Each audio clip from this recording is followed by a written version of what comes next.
Another episode of Success Your Why Powers Your How.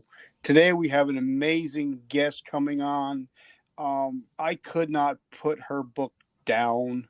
Um, I'm a big author. I mean, I love reading, and I had to reread some of the chapters once or twice, um, thanks to my traumatic brain injury. But thank you so much for being so open and vulnerable, and I think this is going to help out a lot of people. So, guys, please welcome my new friend, D.A. Michaels. She is an author, law enforcement officer, Navy veteran. She's everything that you think Wonder Woman would be.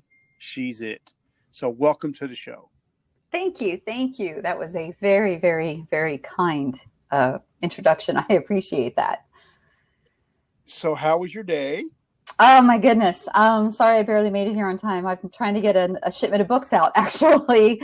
And you've probably seen on Facebook, or maybe not, my mom's been in ICU about 3 hours away. So I've been running back and forth and trying to coordinate, stuff with her. And Lord have mercy, I really wish I could clone myself sometimes. But I am excited to be here. I think my book is definitely starting to take off because I've been getting a lot of invitations to do these, which I'm loving doing. They're a lot of fun, and it kind of gives me a break from reality. Well, thank you for coming on. As you know, I don't know if you do know, but a lot of people call me the veteran Oprah because I'm not afraid to ask the hard questions, but I'm also a person that knows how to ask questions without having to ask the hard question. You know what I'm saying? I listen. I did a podcast. It's actually airing Friday, and it's the only one that somebody asked some deep questions and caught me off guard, and I actually did choke up and I got mad at him. I go, "What are you, freaking Oprah?" So it's kind of funny you said that. But yeah, no, I get it, and I appreciate that. I mean, this book was not easy to release. It wasn't intended to be a book, which I explain in there. It started out as a personal journal that morphed into a book because people within my circle of trust, as they say, encouraged me to go public with my story because they thought it would help others. So after sitting on it for a bit, I said, you know what, if it'll help other people, then let's go for it. So that's what we did. The whole goal of this podcast is, most of the people that are listening to this are either going to be veterans and entrepreneurs. So at the end, we'll talk about business and getting your book out there and released, all that good stuff. Okay. But it's also, I want people to get to know the woman behind the uniform, behind the gun belt. Because a lot of times, people see us as veterans or law enforcement officers, and they forget that we're people. You know what I mean? Mm-hmm. Absolutely. So what state were you born? Florida. Okay. My favorite, I lived there for about 6 months, and all my favorite sports teams are from Florida, by the way. So, nice. Nice. I was a Dolphins fan until Dan the Man retired, and then they lost me. Yeah, I'm a Dolphins fan, and unfortunately, I live and die by them. It's mostly die. And I'm a Hurricanes fan, So now, because, I read the book, so obviously I know all the answers, but what were you like as a little girl? Because, I found out when I wrote my book that there were so many things that I forgot about, with my childhood. Mm-hmm. So what kind of girl were you? What kind of little girl were you? Nothing, the polar opposite of what I am now. I was very, for the most part, quiet, not shy, just grew up.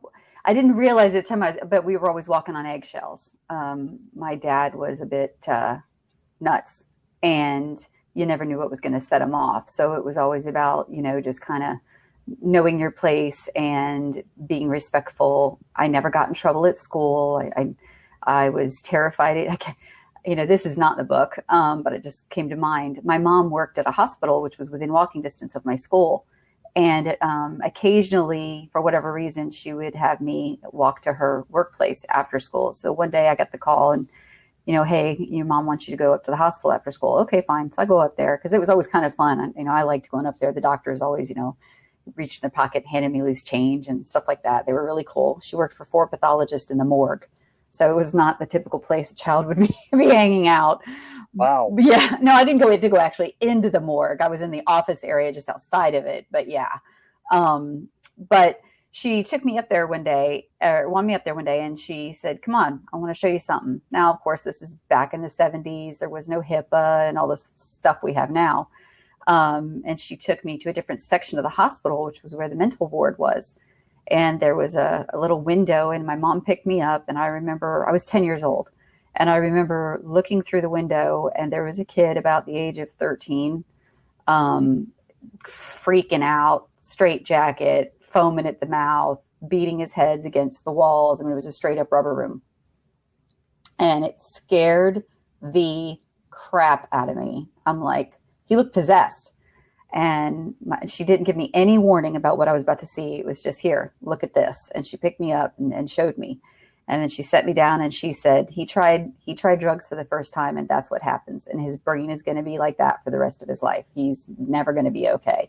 Apparently he had smoked weed that was laced with PCP, and it was a really bad day, and apparently not going to be a good life for him. At least that's what I was told at a very young, impressionable age. Right. So that put the fear of God in me. And I never smoked weed.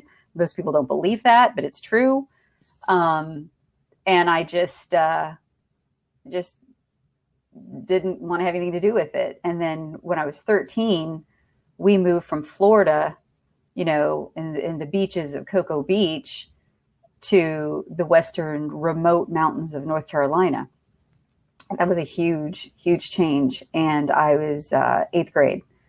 And then go ahead. Because I want to go back. Did your father suffer with mental illness? Because I know you. One of your things was that you went through some abuse. I did. Yeah. Was it mental or physical? Both. It was both. I mean, I compare my story to others, and mine is not even remotely as bad as some others I've heard. I just recently read Mike Day's book, and his childhood was horrific. So when I read the stories like that, I'm like, oh, and I didn't have as bad as others, but yeah, I did. I got beat a bit, and my father would completely overreact to things. Instead of sitting me down and talking to me and having just like a life lesson, it was just, backhand me and knock me across the room. And, well, I guess you'll think twice before you do that again, kind of a thing. Now, were you the only child? I was the only child. Yeah. So you got the brunt of everything. Yeah. Well, yes. But later in my adult years, my mom opened up and I found out there was a lot going on that I was absolutely clueless about. I mean, my mom was really good at controlling him in the sense that she would shove me off places or send me somewhere to grandma's or when he was having a bad day. So she sheltered me the best she could.